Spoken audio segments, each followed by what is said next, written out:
Hey, everybody, welcome back to the Michael Lofton Show on Reason and Theology, joined by Father Deacon Anthony Dragani. And we're going to be talking more about the new document released by the Pope, but especially from the angle of some concerns with the aftermath of the document. So, not so much the document, although we will touch on the document itself, but the focus here is not so much on concerns and criticisms with the document, but rather the net result or the implementation or the lack of the implementation, the lack thereof, and practical questions surrounding it. So, what do we do after the fact? What's next kind of thing. So that's what we're up against today. Father Deacon Anthony, how are you? Good. Happy to be here. I wish the circumstances were a little bit less ominous, but happy to be here. Yeah. No, it looks like we're matching today. Yeah, we are. I feel like I often wear my gray cassock, but today I feel kind of black. Yeah, I hear you.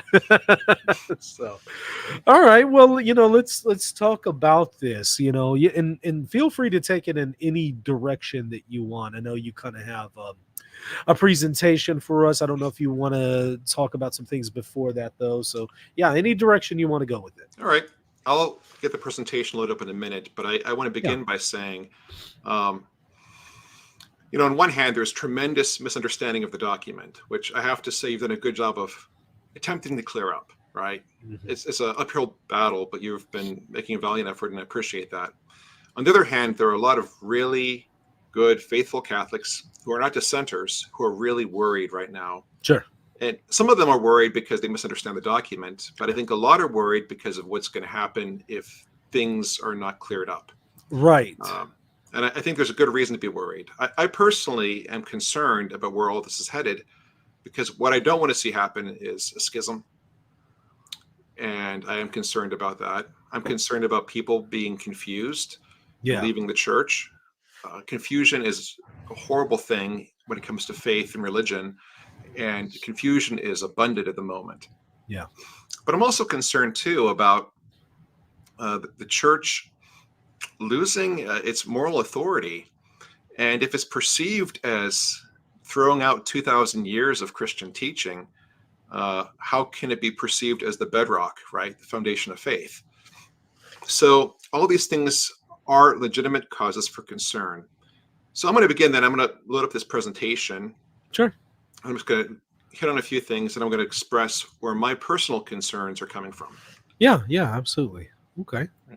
Yeah, and I echo that. I do think there are legitimate concerns. There are. My thing is not with the document, which I know you agree with. It's more so, with a lack of explanation on part of the clergy for people who are confused, maybe a lack of helping them understand what the document does say, or people just misunderstanding it, like you say, leaving the church and creating schisms. And so here's the challenge with the document. The document Yeah. is theologically sound. I myself went through it repeatedly, and today I looked at it with fresh eyes. I just sat down. I went through it very carefully, line by line. Yeah. It just almost meditatively. And when I'm through with it, once again, I was convinced that it's theologically sound, but at the same time, it's extremely nuanced. Mm-hmm. There's a lot of theological nuance in that. Oh, very much. Yeah. And as a theologian myself, I appreciate that.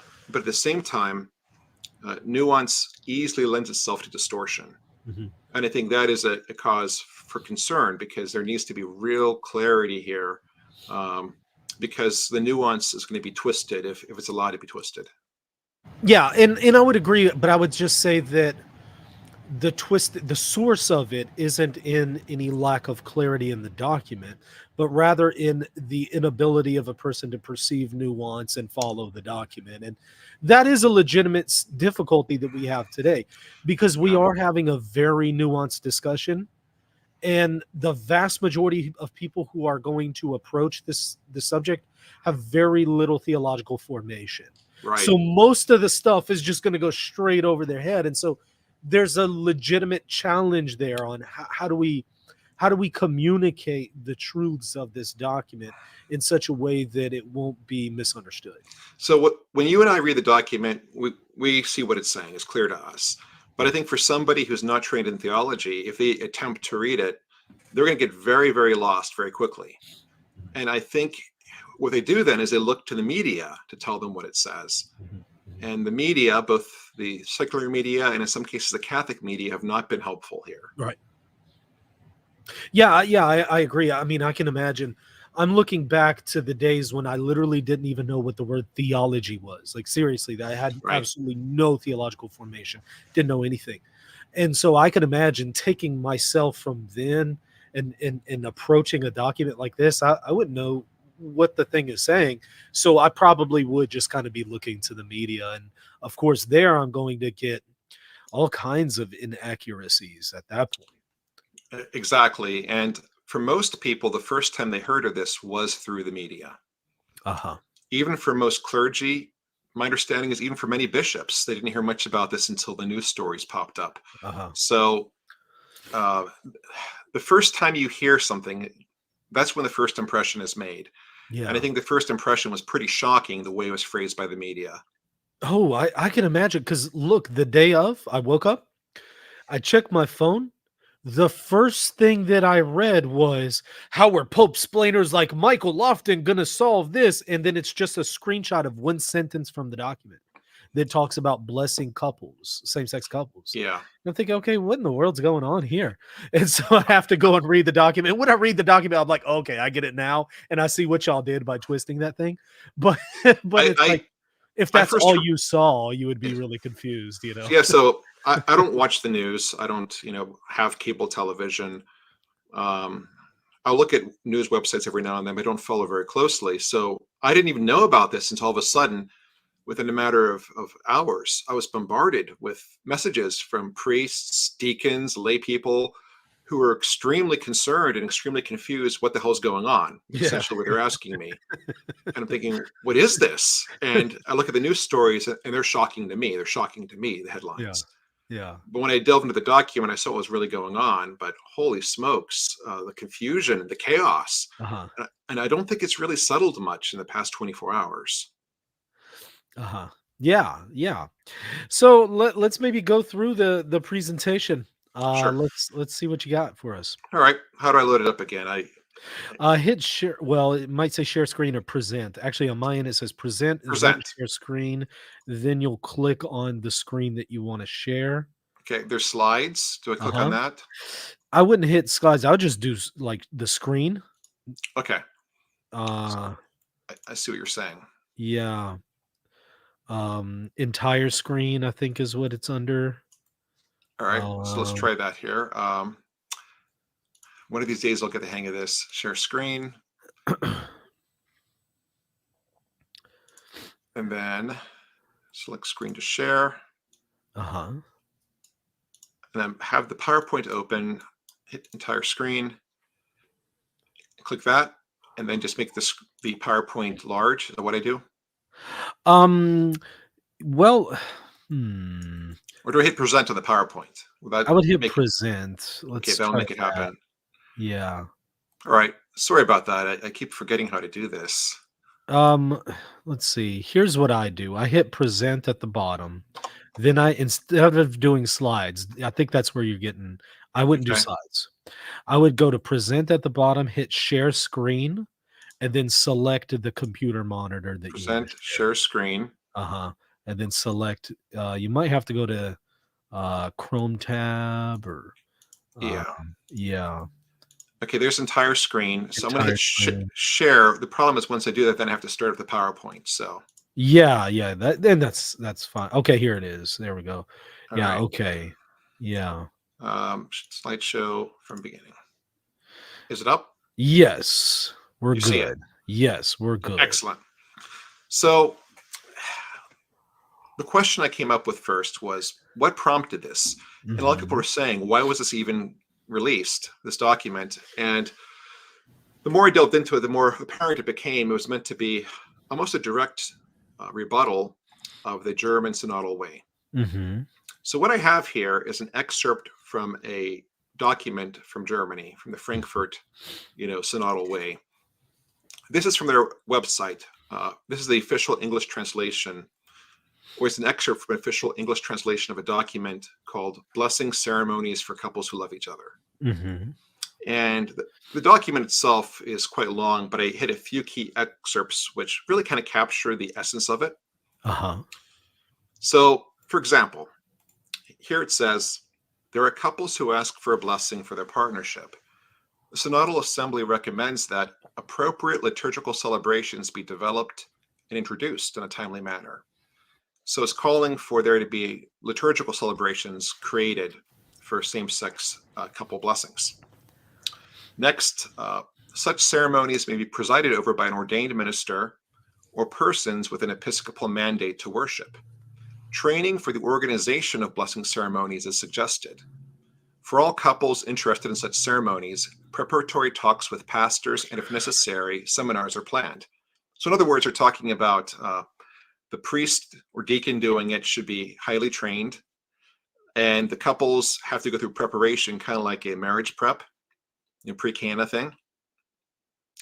And then it says partnerships that are binding and loving are met with a high level of social acceptance, irrespective of a previous union or the gender of the two partners. This esteem must also find a convincing expression in the liturgy of the church. So here the Frankfurt group, the Synodal Way, is saying that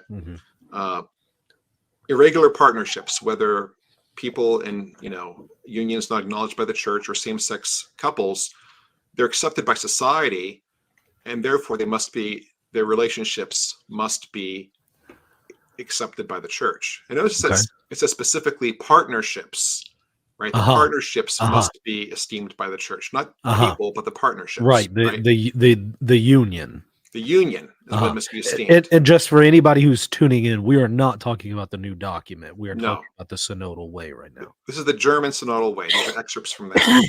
And the reason I'm showing this is I'm convinced that the document was a direct response to this. Yeah. So it's a response to the German bishops. It is. So next I'm going to show excerpts from the document that came out from the Vatican yesterday. Yeah. And again, there's a lot in it, but here are three main points that I think directly respond to the points from the German document. So first of all, it says the church does not have the power to impart blessings on unions of persons of the same sex. That's pretty clear. And then it says one should neither provide for nor promote a ritual for the blessings of couples in an irregular situation. At the same time, one should not prevent or prohibit the church's closeness to people in every situation in which they might seek God's help through a simple blessing. And a brief prayer preceding this spontaneous blessing, again, spontaneous, the ordained minister could ask that the individuals have peace, health, a spirit of patience, dialogue, and mutual assistance, but also God's light and strength to be able to fulfill his will completely. Yeah. So right here, it kind of takes on two of the key points from the German document. Number one, the German document was calling for liturgical ceremonies to be created.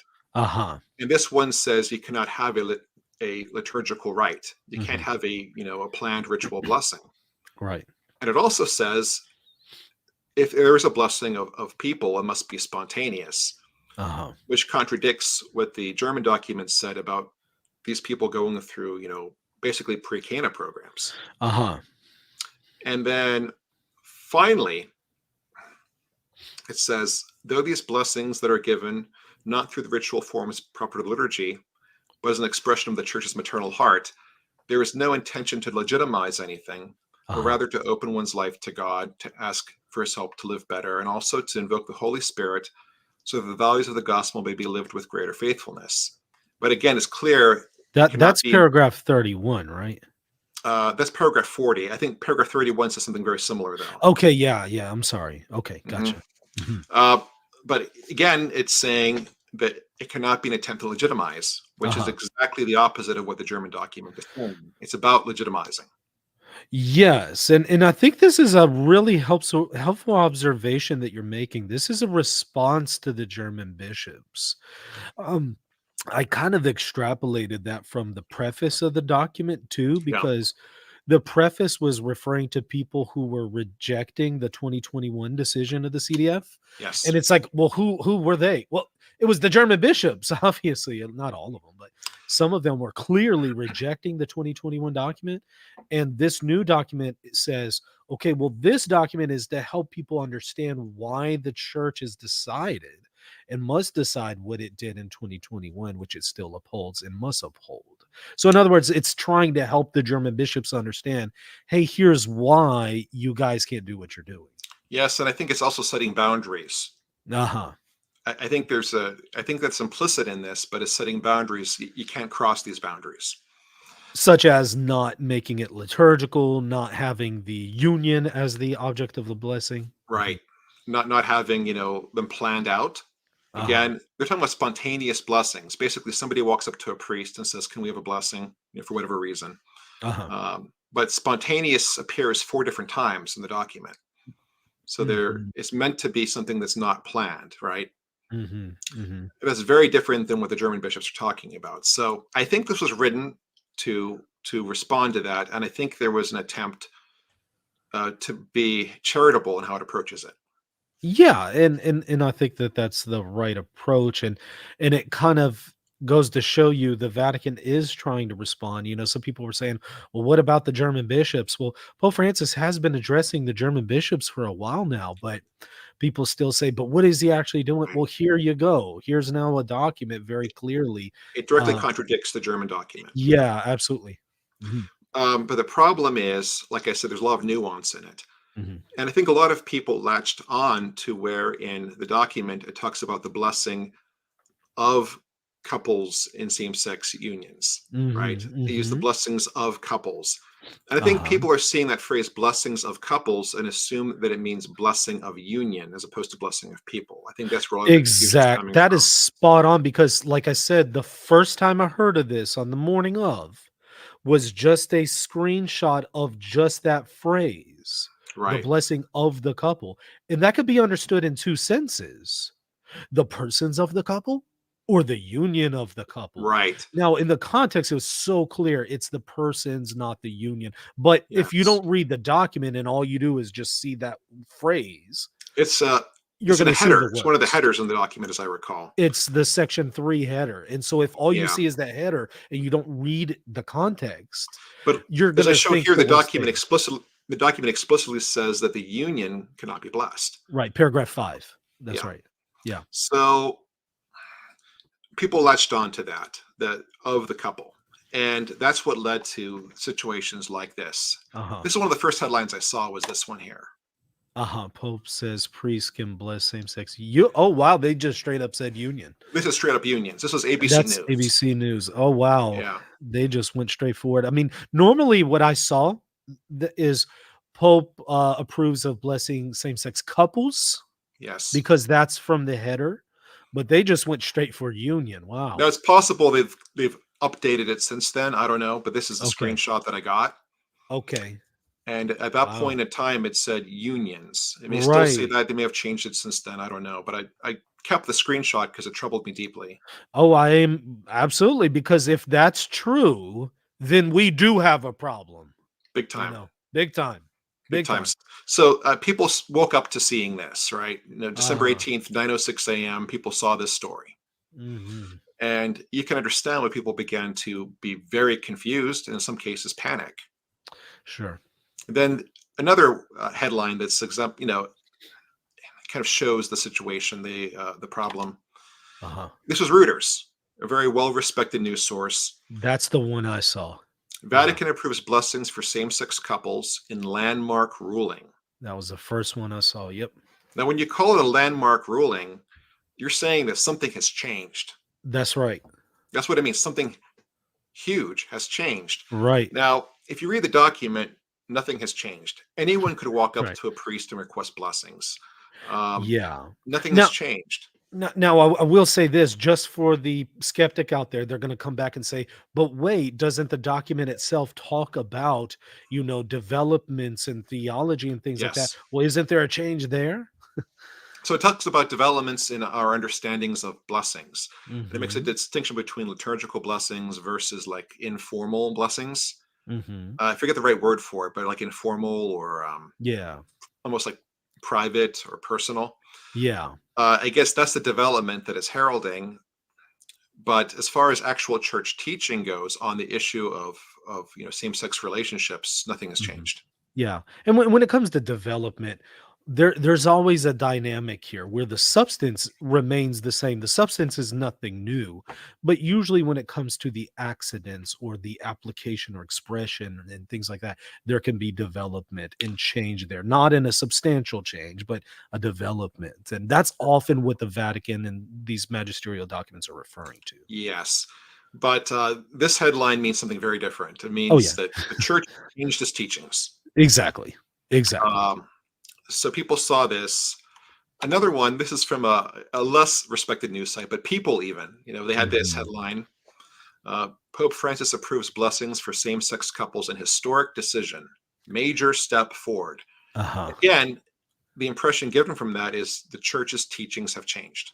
Yeah, yeah, and something that it never would have done before, it has completely done an about face on. Yeah. Right, right. Mhm. So that's just a sampling. There's dozens of headlines like this, but these were the three that caught my attention immediately. Uh-huh. And honestly, when I saw these headlines before I read the document, I was thinking, what the heck is going on? Oh, yeah. Yeah, yeah. Now, I also want to point out, too, there's a bit of a misunderstanding in ecclesiology. Um, the Pope, the Magisterium, they're teachers of the faith. But the Pope himself is a teacher of the faith, but also a preserver of apostolic doctrine. He's meant to Mhm. preserve and pass on the teachings of the apostles. Mhm. No Pope has the power to radically overturn 2,000 years of doctrinal Amen. teaching. Amen. I think Dave Verbum 10 even expressly addresses that. Yeah. Right. So the fact that people think the Pope can just change Catholic doctrine shows a deep misunderstanding of ecclesiology. Sure. Yeah, yeah, he can't come up and say, "Okay, well, Jesus taught this, but now I teach this," or "We once believed this was dogma, but now this is actually not dogma," and he doesn't have that authority. He has no authority to do that. And if he were to attempt to do that, he would be rightfully opposed. Mhm. But this isn't that. Yeah. The problem is people believe this is possible because they don't understand how the papacy is supposed to function. Yeah. And even a lot of Catholics think the Pope can change doctrine. They don't Right. understand the truth that he can't. He preserves it, he Right. does not change it. Right, right. So this misunderstanding is widespread. Now, here's where my concern comes in. This is my personal concern, Mhm. is that the confusion is going to get worse. And it'll get worse because the media put out this feeling, this sense in Mhm. the air that the church has changed its teachings. Mhm. If all of a sudden you have priests, high profile priests, popping up Uh-huh. performing what appear to be blessings of homosexual unions or even homosexual weddings, Yeah. and that becomes widespread, Mhm. at that point it's going to be very hard to rein it in, and it'll Mhm. spread even further. Mhm. And that's where I think it's vital that the Vatican and the bishops enforce the restrictions in the document. Yeah. Because the document, it is a magisterial teaching. It says as much. But Mhm. I think a big part of the teaching isn't just the words in the document, but also how it's implemented and the restrictions surrounding it. Mhm. Mhm. If they allow people to just ignore what the document actually says and begin performing these blessings in such a way that they appear to be blessing unions or weddings, at that point, the document that was meant to correct a problem will become a source of further confusion. And they're going to use this as a license to do what they want. Kind of like how for a long, long time, people didn't know much about Vatican II. Before Mhm. the internet, if you weren't a theology student, you probably never saw the documents of Vatican II. Mhm. So you had a situation where, a pastor or a, liturgist of the parish could Mhm. radically change things and say, well, Vatican II told us to. We're Mhm. following Vatican II. And they got away with that for a very long time. Mhm. In the same way, you're going to have possibly, priests performing ceremonies that contradict church teaching, saying, "Well, this document says that I should.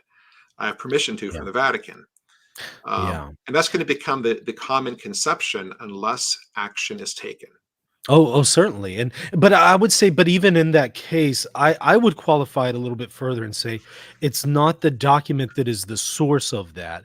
I would say it is the corrupt person that is the source, and they are abusing the document, misusing it, and even disregarding it while citing the document, just as you said they attempted to do with They're Vatican going to II. cite the document because they're going to count on people not understanding it. Exactly.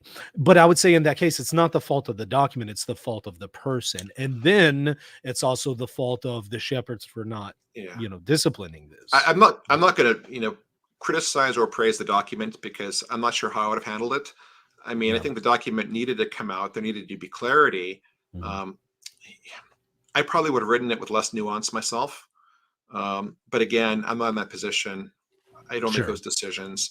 But what I would W- say is whether or not the document was perfect or whether or not it was flawed,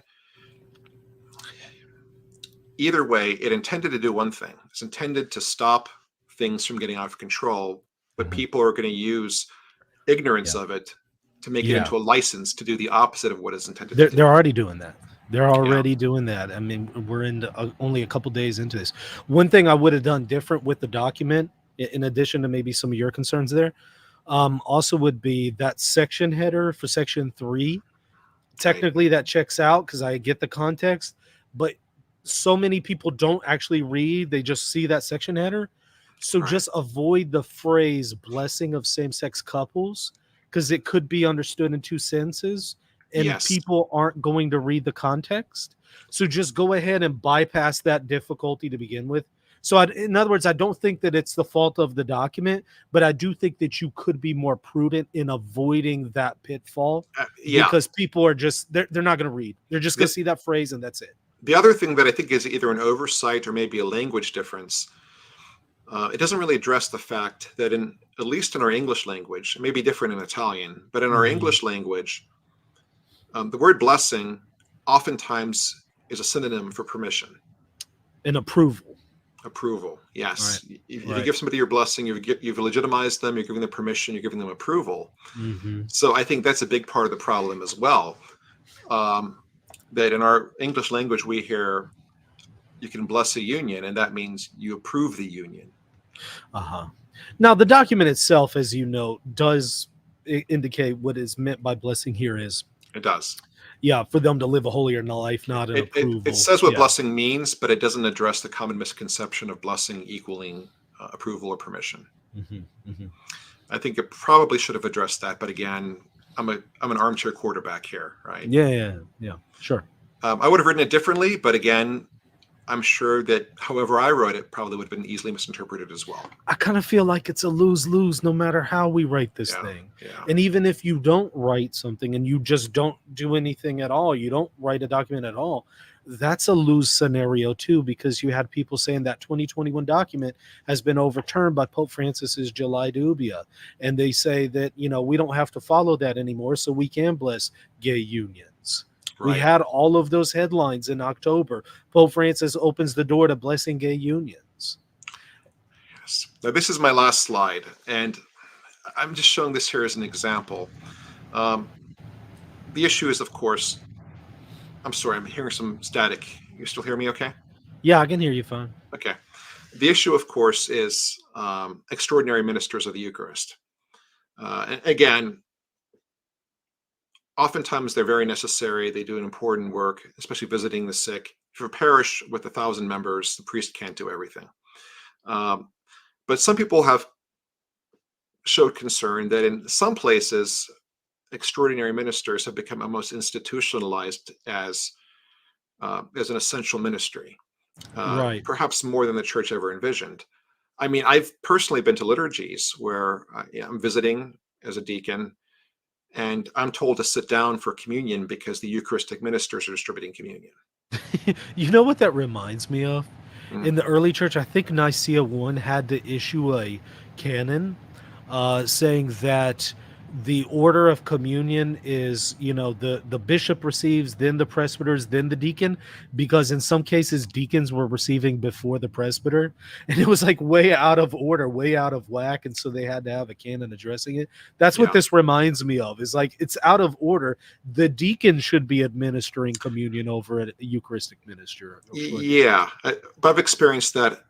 Almost every deacon I've talked to about has had the same experience at one point or the other, where they're told, "Oh, sit down. It's the Eucharistic ministers are distributing communion." It's a very common experience among deacons, Uh-huh. and oftentimes it's put out, "Well, that's their ministry. That's what the Eucharistic Uh-huh. ministers do. That's their ministry." So Is that partly because there haven't been that many deacons in Latin Rite churches? I Because think so many of them have been transitional. I think that could be part of it, and I think Yeah. part of it could be that there's not an understanding that Eucharistic ministers were intended to be extraordinary in cases of need. Even though that's literally in the name, right? When you talk about Extraordinary ministers of Holy Communion. when you talk about extraordinary ministers, in my experience, most Catholics have no idea what you're talking about. Really? They know them as they know them as Eucharistic ministers. Right. So, the extraordinary minister situation. And again, I'm not faulting extraordinary ministers. I'm not anti-extraordinary minister. When there's a Sure. need, Sure. I mean, I have a mother who's a shut-in, and extraordinary ministers often bring her communion. I really appreciate that. Sure. Because you have a priest with a parish with 1,000 families. Yeah.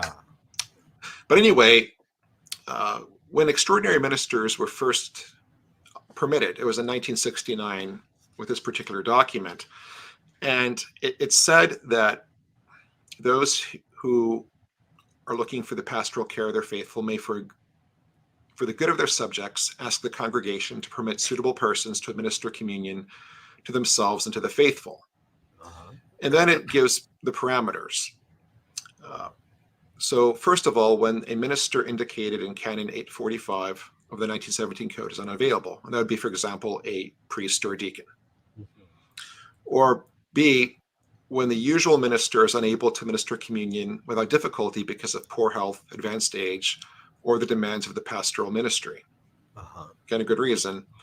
Or C, whenever the number of faithful wishing to receive communion is so great that the celebration of Mass would be unduly long.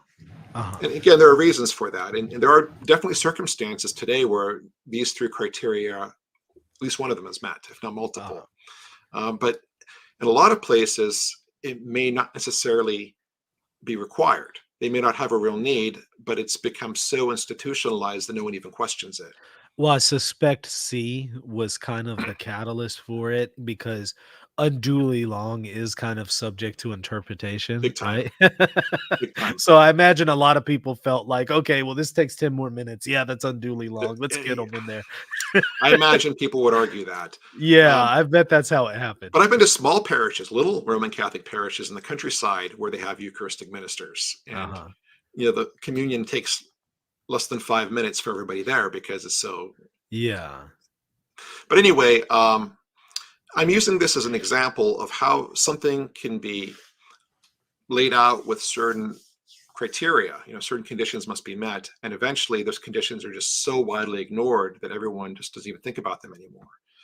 And I'm afraid that if bishops are not clear in what is permitted and what is not permitted, if they do not enforce what's actually in yesterday's document, that these blessings will eventually evolve into the equivalent of Catholic, homosexual weddings, and everyone will just get used to it as being the norm. Now, I guess the difference here would be with Eucharistic ministers, extraordinary ministers of Holy Communion. What they're doing is not intrinsically evil. Whereas in the case of blessing a homosexual union, that would be intrinsically evil. That's church teaching. That's church teaching. I'm not going to call anyone evil, and I'm not saying anyone's evil, but the church teaches that certain acts are potentially evil. Yeah, the union, right. Honestly, I have many friends, who have same-sex attraction, who are awesome people, great people. I love them. They're welcome. They're welcome to attend my church. Sure. I have nothing but love and respect. But at the same time, we're not going to throw out 2,000 years of moral teaching either, because society demands it. Let me briefly address this because I get this so much. Sorry to digress, but LV, Michael, you're nearly on your 10th video on this topic in very short notice. Can that really be necessary for something that changes nothing, that is totally orthodox? I get this constantly, and to be honest, it's just such a worn out question, but I understand that you probably haven't heard the answer. But from my perspective, it's really ridiculous, because it is not the document that requires 10 videos to explain. It is all of the critics and the confusion that they're causing that requires people to do multiple explanations. The reason why you need 10 videos is because of those headlines I just showed. Right, because of the critics, not because of the document. Listen, if the critics weren't yapping at the mouth every day and spreading misinformation, you would get one video from me reading the document to you, and that's it. Yeah. That's all. Yeah, I know what you're saying. On one hand, like I said, I have legitimate concerns about this whole situation. A lot of really good, faithful Catholics do. But at the same time, there are people on the Catholic side who are trying to spin this, that the Pope is trying to sneak something in. Yeah. And I think that's a spin I'm seeing from some of the more traditional Catholic circles, Mhm. that the Pope, they purposely made this document either to promote a change of church doctrine or to leave enough wiggle room for a change in church doctrine. I first, when I saw the news stories, I didn't know what to believe.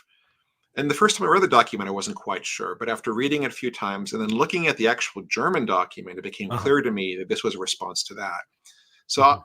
I think what was going on in the minds of the Holy Father and the prefect, and again, I can't speak for them, but my guess is they're thinking, we need to rein in the situation in Germany before it leads to a real schism. Oh, And yeah. we're going to lay out some boundaries and explain what's permissible and what isn't, but in a way that's charitable and pastoral.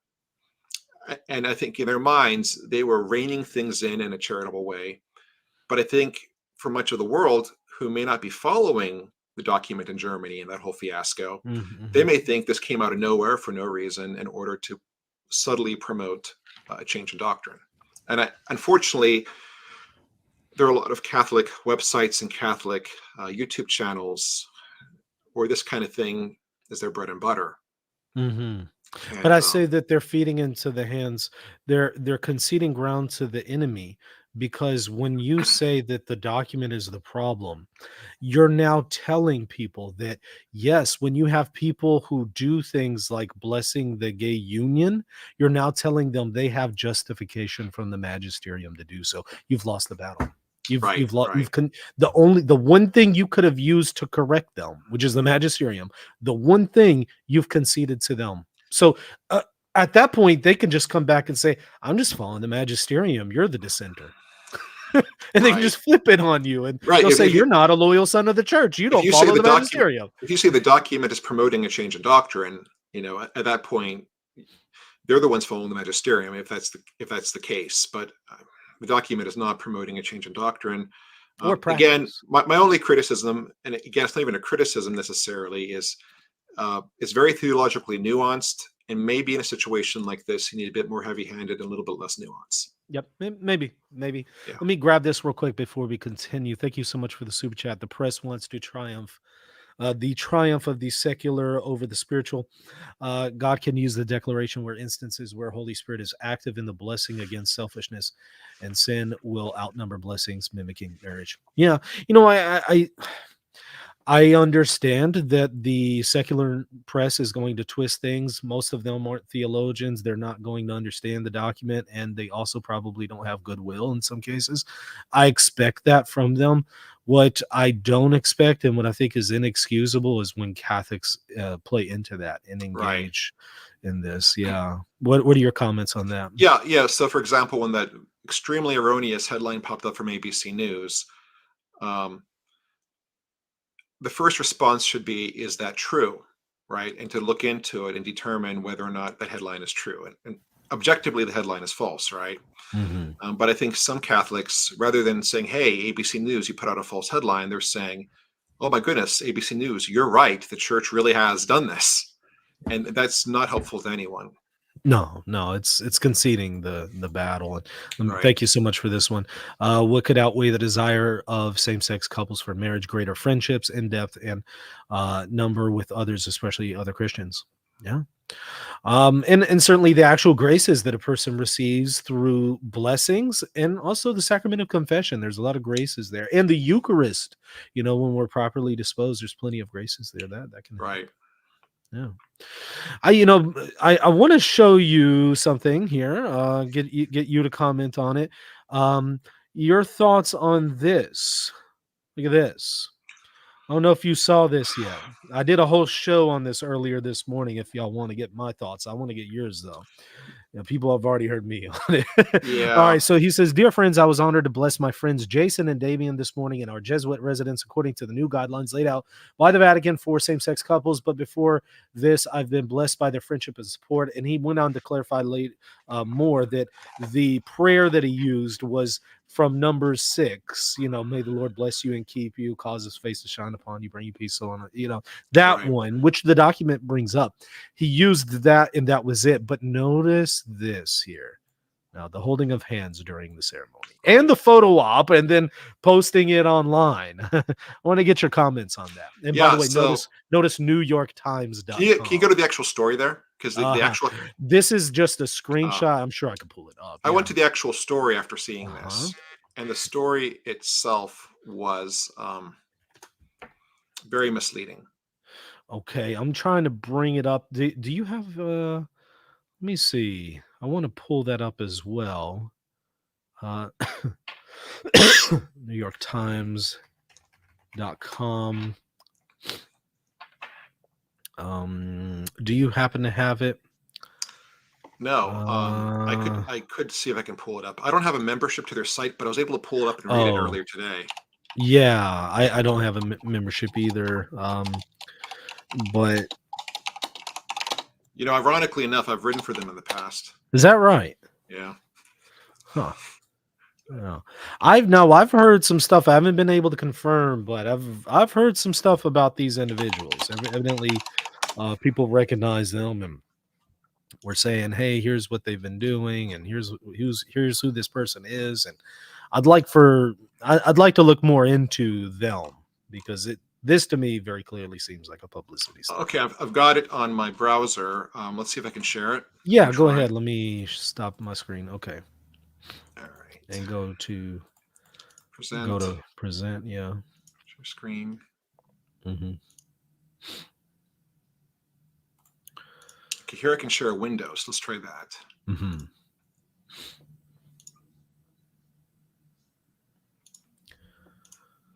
All right. Is Okay. it showing? Yeah, but it's showing us. Okay, there it is. Okay. It's there. Uh-huh. All Yeah. right. So the headline, for example, making history on a Tuesday morning with a church's blessing. Uh-huh. Now, here's the thing. At any time, any couple could walk up to a priest and ask for a blessing, and Uh-huh. most priests wouldn't turn them down. Hmm. It was that way on Wednesday. I mean, on Wednesday of last week, it was that way a year ago. It was that way 20 years ago. Uh-huh. If you're not asking for the union to be blessed, you're just asking for a blessing on the two of you together as individuals. Most priests will pray with you, will give you a blessing. So I'm not sure how this is making history. Right. So it's giving again the impression that something major has changed, right? Uh-huh. But then if you read through the article, like there's just so much in it that's misleading. Um, so let's see here.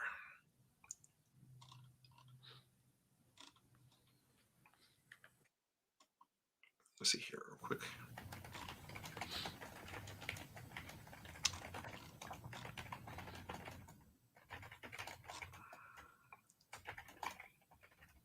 Yeah, there's a line here that was a paragraph in it that was very, very misleading. Hmm.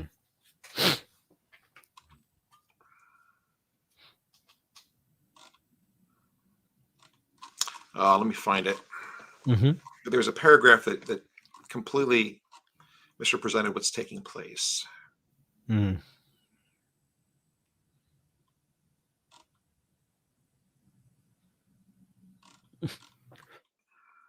And while you look for that, let me address this one. Sure. I keep getting it, even though this is probably the 50th time I've answered it, but I get that people tune in and they haven't seen the 50 times that I've answered it. But just from my perspective, it gets exhausting. And I kind of wish that people would watch the video before commenting. That would just help reduce a lot. Document paragraph 31 explicitly says the possibility of blessing for couples in irregular situations and for couples of the same sex. A couple is a relationship, right? So again, I've done about 8 shows now already answering this, including today on this current stream that you're currently watching. But to answer it once again, again, you can understand blessing the same-sex couple in two senses. The obvious context is that it is the persons of the couple, not the union of the couple. So what we're doing here is we're equivocating. People are equivocating. If you're assuming that somehow it's referring to the union, well, you're now equivocating, and you're taking it right out of context. Just read the immediate context of paragraph 31, which is what you quoted to me. I found the paragraph. Okay. So out at the top of the screen at the moment, on the Uh-huh. morning of the Pope's announcement, Michael McCabe's husband, Eric Sherman, ran into his home office in their apartment in Forest Hills, Queens, bursting with news.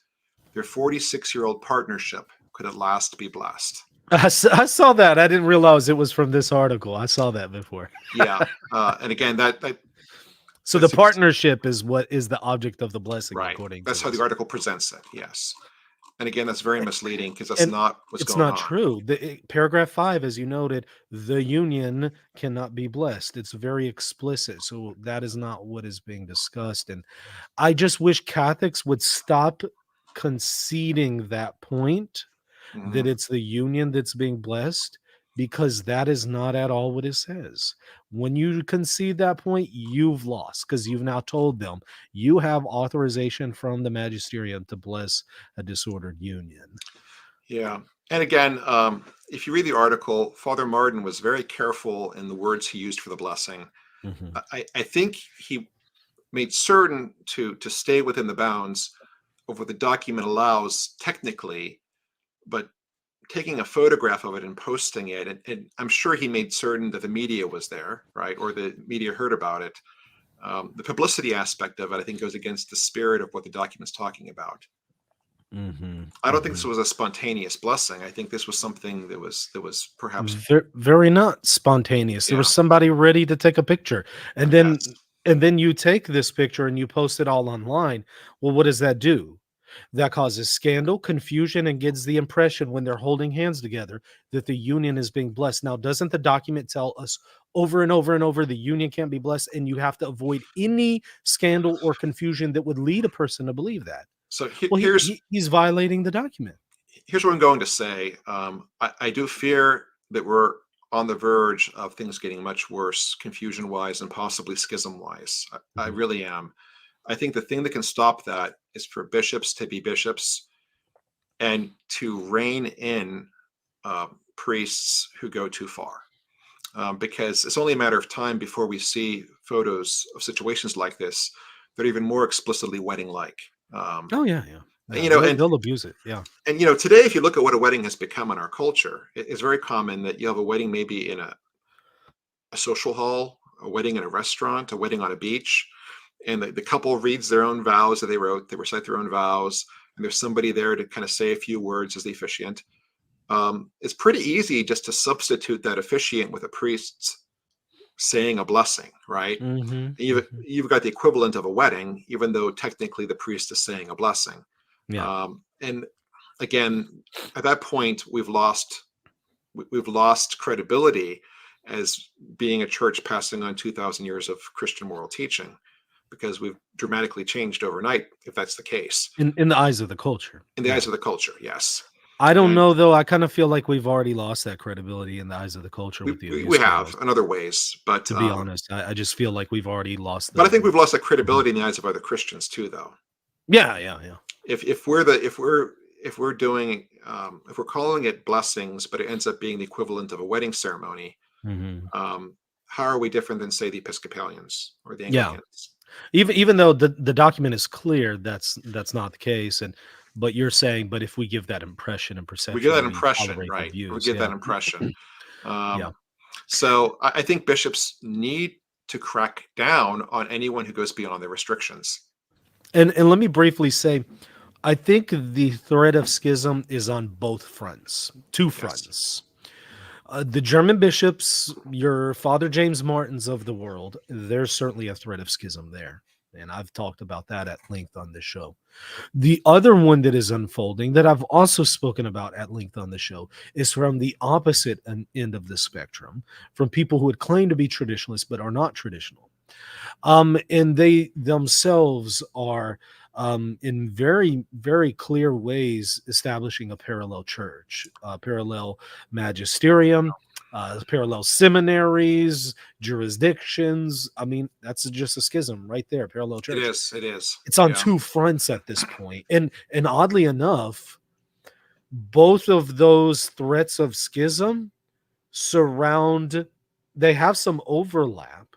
They both surround the claim that the church has compromised the faith on gay blessings and stuff like that. They both are in agreement the church has done this. It's just that Yeah. one side is in favor of it, the other side isn't. But they're both saying One the side same is thing. celebrating, the other one is Yeah. screaming in terror. But both are wrong, because it's Both like the reactions church hasn't. are misinterpretations. But Yeah. I want to say that for those people who are watching this who may not understand everything, or maybe you do, if you're worried and you're scared and you're upset about what's happening here, I'm with you. I'm with you. And you have good reason to be scared. You have good reason to be worried about this, because this is serious. But at the end of the day, I think that they can have hope and take heart that the Holy Spirit is going to protect His church and will bring us through this. Eventually, Unfortunately, eventually. unfortunately, there could be some collateral damage in the process, right? Yeah, I mean, eventually the Holy Spirit will triumph, but Mhm. if you look at history, that can take decades. Oh yeah, I mean, I think of the problems with simony and indulgences. And Yes, iconoclasm. iconoclasm. The church triumphed. Arianism. The church triumphed over these things. Yes, the Holy Spirit protected His church. Yes, it remained indefectible. But you did have a whole lot of people who, were taken out as collateral damage and Yeah, died big in the time. process and fell away from the faith in the process. So there I'm is reason already to seeing worry. people leaving the church over this. Yeah, it's already happening. Yeah. I have a friend who is a deacon who left the church recently before this document came out, but other misrepresentations of previous documents and other things the Pope did that were misrepresented also caused him to leave the church. Roman Catholic deacon, he left the church over this. Very sad. I know people who are talking about becoming Orthodox or who have become Orthodox. Oddly enough, this problem is coming for the Orthodox and already It already is. has. It Yeah. already has. I mean, you have it to a lesser extent. Orthodoxy is less visible because it's smaller in numbers. A lot of them are in different countries that are not in the West, but it's coming for Orthodoxy. It already has, and it takes a little bit longer for this stuff in modernity to trickle down into Orthodoxy because it is less centralized because of those things. But it still trickles down. And the problem with Orthodoxy at this point is, what does it have to combat that ultimately, since it doesn't have a magisterium in the way that we do? Ultimately, when that problem comes, and it already is, it's going to be harder for it to root that problem out because it doesn't have a universal magisterium that says, hey, here's what the truth is, here's what the guidelines are. Yeah, it's difficult for them to resolve situations when your highest authority is an ecumenical council and you're incapable of calling you can't one. have it one, right? Yeah. Let me grab this real quick. Christians with SSA see kindness in the document when a Catholic best friend refuses to marry because he's having too much fun with your and your divorced Protestant neighbor mocks monkish celibacy, says to a young gay person, just be chaste. Ouch. Yeah. Well, I appreciate the comment in the. And I appreciate that there are a lot of people in the church who do have same-sex attraction, and again, I have people I care about and love who have that. Yeah. But the problem is, those people need clarity too. The culture, in my opinion, promotes a lot of lies on a lot of different fronts, and one of the lies our culture promotes is that whatever desires you have, that's what defines you. So our culture says if you find yourself sexually attracted to someone of the same sex, that's who you are. You must act on it to be true to oneself, you must act on it.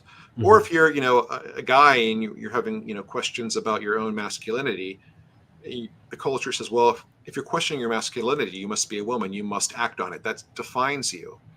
Mm-hmm. But the problem is we all have different desires, some of which take us in unhealthy directions. Those desires do not define who we are. Right.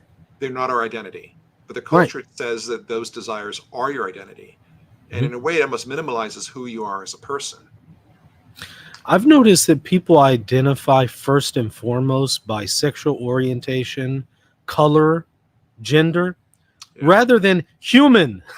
Right? Humans Human isn't the first thing they identify with. Humans number one. So I think everyone here, including people with same-sex attraction, need clarity, and the church needs to be a provider of that clarity. Now, this document came out. Again, perhaps it was too nuanced. Again, I would have been more forceful, but I'm an armchair quarterback. But at the same time, the way the church gets the message through loud and clear is taking action if somebody blatantly violates the restrictions in the document. That's the way the church has clarity. Because if it becomes commonplace that Catholic parishes are apparently having what appear to be same-sex weddings, even if they call it something else, it still appears to be a wedding. At that point, the confusion has reached an apex. Mm-hmm. The church, the bishops, need to be clear on what the church teaches, and they need to do that by taking action. Mm-hmm. Isn't it? Thank you for the soup chat. Isn't calling it a couple of recognition, and isn't that a giving of legitimacy? I wouldn't say so, because you can refer to a couple without necessarily approving of what is uniting them. So I could speak of two different people who share a relationship without approving of what that relationship is or the nature of it. I'm just recognizing that these two people believe that they have something that holds them together, that forms a relationship. That doesn't mean that I approve of it or recognize the legitimacy of it. What do you think? Yeah, I agree. I mean, the term couple doesn't even necessarily refer to people involved sexually or romantically. Right, yeah. Let me grab this one too. Felix Kupa should not be forgotten fault. Tolerance sliding into laxity, yet also the near elimination of pressure for SSA persons to hide in marriage or holy orders, sparring the next generation any scandals, God active even in mistakes. I'm not sure I'm following. What I get out of that is the notion of people with SSA attraction or same-sex attraction hiding in holy orders. Yeah, care to comment on that? Yeah, I think it did happen. I think that was a thing. Maybe what he's saying is, once upon a time, there was tremendous pressure in society to hide same-sex attraction. And when that happened, people would oftentimes, if they had those desires, but they were still compelled to act on them, they would go into the priesthood, because then they wouldn't be questioned as to whether or not married, or they'd get married and have marriages that oftentimes were very troubled. So maybe what he's saying is, now that society has no pressure to hide it and people are open about it, they're going to have less people hiding out as priests. And then perhaps he's saying that the sexual abuse crisis was caused by people with same-sex attraction hiding out as priests. I'm not sure that's the case. I'm not an expert, I'm not a psychologist, but in my experience, same-sex attraction and molesting children are two different things. I don't think you can say that the molesters were same-sex attracted necessarily. Some may have claimed to have been, but most people who are same-sex attracted, I think, do not act out on children. I don't see that happening a lot. But the other thing too, though, is there were people who did hide out, and that wasn't necessarily a positive thing. And thank you, Truth Brigade, for the super sticker, and also CJD for your super sticker. I appreciate that. Y'all can send your chat questions, send them to @ReasonInTheology, and we'd be happy to answer them. Before we shift over to Q&A, anything else that you wanted to sneak in here? Yeah. So the culture we're in right now is a little bit confused and toxic, to put it mildly. And the problem is, again, I appreciate the document was compassionate. I appreciate it was trying to lay down boundaries while still showing mercy and love, and I appreciate that it was nuanced.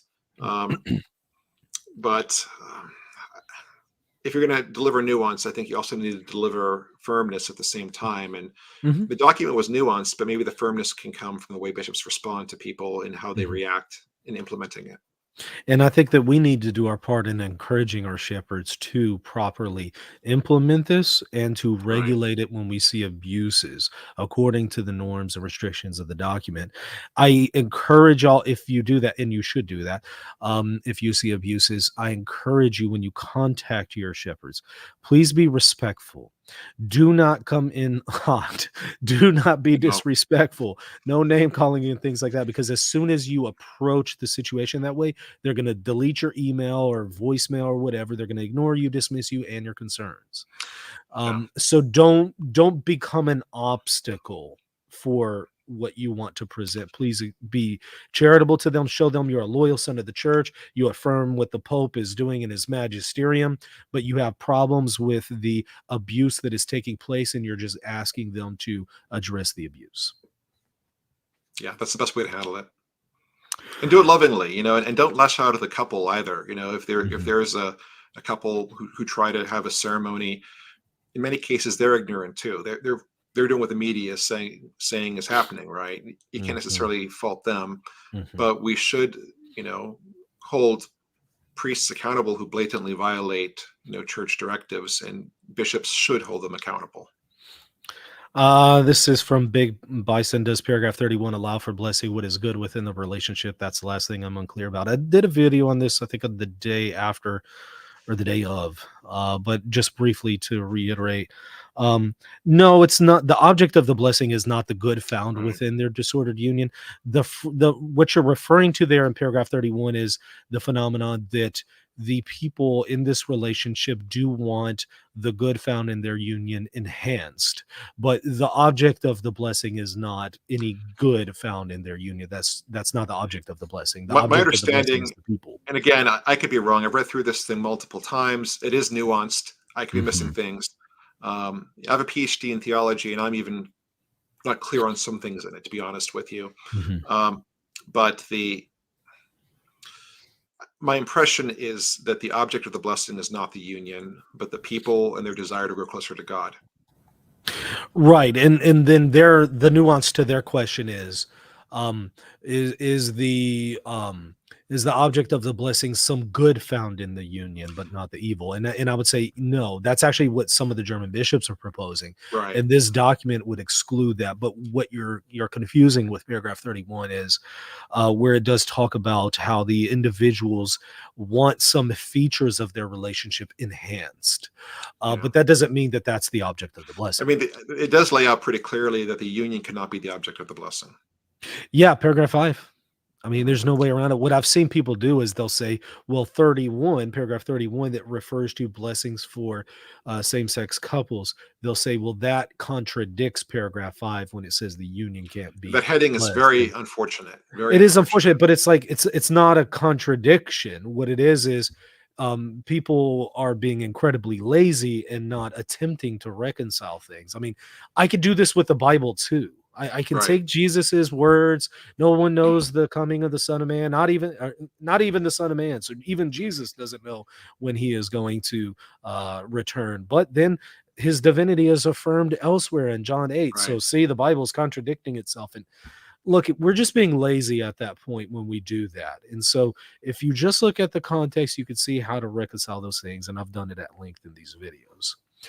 So I would caution anybody to just exercise in laziness and just immediately resort to a hermeneutic of rupture and say, see, there's a contradiction here. It's like, no, if we're going to approach it that way, you can never, ever, ever hold to inerrancy of sacred scripture, because I promise you, there are greater difficulties in resolving passages of scripture compared to resolving any tensions in this document. And I hold to inerrancy, but I'm saying it's harder to harmonize sacred scripture in some instances than anything I've seen from the magisterium of this pontificate. Yeah. Yeah. I don't know if y'all had any other questions. Go ahead and put them to at Reason in Theology. Let's see what this is regarding the word couples in the heading. Could you say that is a mistranslation from the original language? I don't know enough about the. So yeah, I've often wondered that myself, but I don't know This enough was written about in Latin, is that correct? it. Or Italian? Yeah, I thought it was multiple languages in the initial bulletin document. It Yeah, was like the version I saw a had a bunch of. whole list of languages all in one document. I'm Yeah, I don't assuming think I Latin saw originally. Latin. I don't Okay. know. Was Latin on there? I don't know. I wasn't looking carefully. I just looked at the English. Yeah, so I mean that would be worth teasing out at some point. I have Mm. been intending to do And that. Yeah. even then, if that's in there, that doesn't necessarily mean that when it was written by the theologians who worked on it, that they actually intended for that header to be there. Because oftentimes Uh-huh. headers are added by editors after the fact. Uh-huh. I mean, Uh-huh. I've had That's a good situations point. where I wrote, well, for example, I mentioned the New York Times earlier, right? Mhm. So the New Mhm. York Times asked me to write an article Mhm. um, explaining why married priests are positive in the Eastern Catholic churches. Uh-huh. So I wrote an article, and in my mind, I'm thinking, here are some positive things that have about having optional clerical celibacy. I Mhm. submitted the article, but I didn't. I wasn't given the option of creating the title. The title was created by the editor, and the editor published it saying um, reasons, the benefits of allowing priests to marry. Yeah. Yeah. I'm like, oh my gosh, no, because that's not what I meant at all, right? Right. And people were reacting, and I was getting angry emails from people. I eventually called the editor on the phone and said, please change the title. Yeah, and you But don't wanna throw the editor under the I bus, did so not. it's difficult. It's a I did lose-lose not. situation, But you know? it had to be changed. It had to be I've changed. I've had People to were deal with saying that too. I Yeah. was falsely presenting Catholic teaching at that point. Yeah. So, but again, I had no say over the heading, the title, and Right. maybe that's the case here. Maybe. Maybe one person does the theology, somebody else puts on the headings. I don't know. Maybe. That's I don't that's a know. good point. Yeah, I know what you mean. Do you think releasing this before Christmas was intentional? I don't see how there would be any connection there, to be honest. I don't know. I don't know if there's ever a great time to release this. Yeah, I mean, it's a lose-lose situation. I mean, I don't care what month you put this out. This is going to be a lose-lose situation I'm again. surely they knew that when this was released, there would be a very confused, perhaps passionate response. I'm sure You, they knew that was coming one way or the other. you know what is baffling me is why there hasn't been something like a Vatican press conference explaining the document. Usually you have something like that. But with this papacy, God bless Pope Francis. He does not respond to critics. That's his policy, and I think he holds firm to that policy. But sometimes he need to respond to people when there's confusion abounding. Yeah, sometimes you have to. I totally get you don't want to always respond to some. I get it. I have to deal with that, so I understand. Right. But some, yes, you need to respond to some of this stuff. This And is a case where him answering some questions would be really helpful. oh yeah. Oh, Pope I Francis, if you're agree. listening, please respond to this. I suspect there's going to have to be a response because I imagine there's going to be enough bishops who contact the Vatican saying, "Hey, what's going on with this? We need answers." I bet they're going to I end up can't speak responding. authoritatively on this, but I'm hearing from people in the know who have contact with bishops Yeah. that a lot of bishops are contacting the Vatican. I'm hearing that. Mhm. And I'm hearing the Mhm. bishops' conferences are contacting the Vatican. Mhm. Will they get a response? I hope they do. But my understanding is there is a response coming from bishops. And again, this is totally anecdotal, but I'm Mhm. seeing reports through people I know in social media of priests around the country in the United States getting phone calls from same-sex couples wanting to plan their blessings. Mhm. Mhm. I'm not sure if that's true or not. I can't verify, but I'm seeing priests I know and respect posting that this is happening. Yeah, when the So, document itself says it has to be spontaneous. It's right. not something you But plan. they're getting these phone calls because they're seeing the headlines. Sure. Oh, I And bet. this needs to be addressed. There needs to Yeah. be clarification. We need clarity badly. Yeah, yeah. Yeah, I mean, and again, I think that the clarity, there's definitely clarity there in the document, but unfortunately, so many don't read the document. So you have to do more than that. You have to field questions. You have to properly discipline. I Yes, wish it was sufficient to just simply write a theological document and that settles it. I But in this day and age, that doesn't settle like I said things. earlier, I think there's clarity for you and I when we read it, but for the average person with no training in theology, Yeah, yeah, it's not they're not clear. gonna. Yeah, It's they're not not clear. They gonna. need somebody to Right. decipher it for them. Yeah, they're not gonna understand. I could totally get it. That is 100% understandable, and that's Yeah. where Catholics are obliged to explain it to people, with a way that obviously is the hermeneutic of um, continuity and not this hermeneutic of suspicion or Right. rupture. And so that's where we as Catholics should be helping people, especially those who are trained in theology. And And I'm that's the seeing big a problem. failure there. There's a lot of Catholics in the so-called Catholic, social media or Catholic media period. Everything that the Pope comes out with, everything the Pope does is looked at with this underlying suspicion he's purposely doing this to undermine the faith. Hmm. Hmm. And I don't think that's helpful to assume that that's always the case. Sometimes what you assume is malice is just incompetence. Hmm. Hmm. Hmm. Bill C, thank you. Priests need to say the blessing is part of an intense pastoral visit. Are you ready for that? We're gonna get really pastoral here. We're gonna, read the catechism, do some serious praying, bring out the rosaries and the prayer ropes. That would work. That would work. We're gonna have a serious, spiritual marathon here. I love it. This is great. I All could use right. that actually myself. I could use a serious spiritual marathon right now. I appreciate your perspective that you've offered here. Any concluding remarks? Anything else you wanted to sneak in there? I think I've said it all, but I'm hoping that bishops act like shepherds, Yeah. give guidance, give teaching. I wish the Vatican would Mhm. give guidance and teaching because there needs to be clarity right now. Mhm. They need to respond to all these reports and all these confused actions. They need to respond. Yeah. I wish they would, and bishops need to. That's vital because if they don't, the confusion is just going to get worse and worse and worse, and everyone's going to be confused. It can't ultimately fall on laity No, to address it social shouldn't fall media on and stuff Michael like that. Lofton. It should fall on laity. I think the role of laity is to be there to assist the work of the magisterium and the bishops. Right. And And it shouldn't fall on deacons either. yeah, yeah, it should. But if the bishops are coming out strong and addressing the issues, that will further strengthen laity. Because we could just say, here is what the bishop said and stuff like that. And I've been trying to show, hey, here's what Bishop Barron has said. Here's what the Bishop of Grand Rapids has said. Here's what this Chaldean bishop has said. And I've shown some good stuff. And I've been seeing some bishops come out with helpful stuff. So I do see Good, that out good. there. I'm glad to see Yeah. that. Yeah. So I'm appreciative of that. Cactoid Jim finally caught a live stream, though it seems it's wrapping up. Yeah, we're at the end. So but good Mhm. to see you here. All right. Well, hey, tell everybody where they can go to find out more about yourself and your content. Certainly. So lately, I've been doing various projects with God with Us. Look that up online. God with Us. They're the official catechetical arm of the Eastern Catholic Bishops of the United States.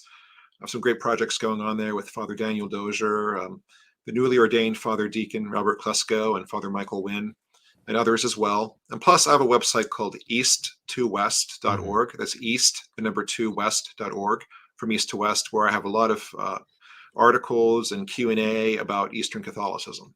Mhm. And Bill C, of course, any honest pastoral outreach is hard work. As I say to my Protestant friends, works righteousness. It's a dirty job, but someone's got to do it. Father Deacon, will you bless same-sex couples? Is this for priests and bishops only, or do So in the deacons Roman factor in? Catholic Church, a lot of weddings are done by deacons. Uh-huh. And my understanding is in some Roman Catholic parishes, the bulk of weddings are done by deacons, simply Hmm. because there's only so much time that the priest can dedicate to his 5 masses or whatever. And Hmm. Hmm. um, so, I mean, in the Roman Catholic Church today, deacons can perform blessings, but in the Uh-huh. Byzantine traditions, deacons don't bless. Uh-huh. Hmm. So I don't give blessings. Hmm. Okay. This is funny. Somebody's mentioning the Pachamama as the great trump card. I wonder if this is going to be the new trump card, right? The Vatican document on blessings. That's going to be the new trump card now, right? Yes, I keep running across all kinds of misinformation about the Pachamama situation.